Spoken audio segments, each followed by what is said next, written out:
السلام علیکم ورحمت الله وبرکاته.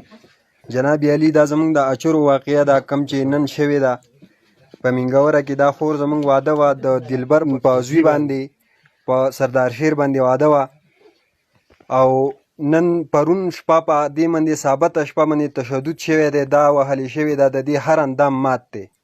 جناب علي زمونږ حواس چا هم نه دی اورېدلی. دا نن په منګوره کې په ګوټ ګوټ کې موږ ګرځولې، دا زمونږ میډیا موږ له نه ده راغلې، موږ له میډیا نه ده راغلې. موږ یوې تاڼې زموږ راپورټ نه اخیستو، ولې چې هغې مخې ته تاڼې جوړې شوې وي. اوس دا موږ خپل کور ته خپل دغه ته کلي ته را رسولې ده. دلته کې د دې هر اندام مات دی، د دې دا څټ مات دی جي. دا څټ چې دی که نه، دا چې اړی راړی لکه صرف شو کېدلی نه دی، او خس خس پروت دی.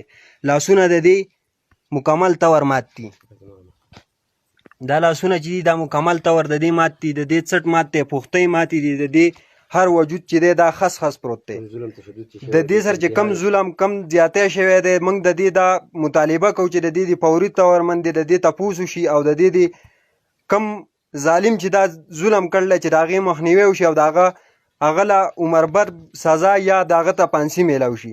او خو ظالم دی، ظالم دا ظلم کړلی د دې سره. موږ دا د دې دپاره کوو لکه موږ خو د دې دغه نه یو، د دې دپاره میډیا پکار وه، د دې دپاره غټ غټ خلک پکار وو چې د دې ته راغلی وی، د دې دغه شوی وی، د دې احتجاج شوی وی، خو زمونږ کې هغه وس نه و، زمونږ اواز چا نه دی اورېدلی.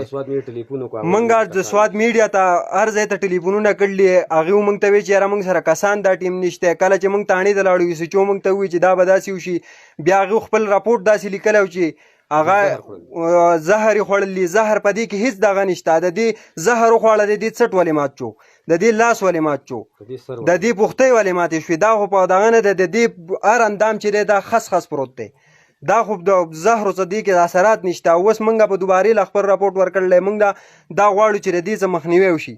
جناب علي تاسو موږ سره دا مرسته وکړئ چې د دې دغه وشي. زمونږ اواز چا نه دی اورېدلی. دا د منګورې په ګوټ ګوټ کې موږ ګرځول، لا په سیدو کې دا موږ ګرځول، لا هرې تاڼې ته موږ وړله، زمونږ اواز چا نه دی اورېدلی. اوس دا د دې دپاره موږ کوو چې دا زمونږ اواز واوري، زمونږ دا دغه وکړي چې یاره د دې کم ظلم چې دی کم سړي کړلی دی ظالم، د دې مخنیوی وشي او هغه ته فوري طور باندې سزا ورکړي. والسلام.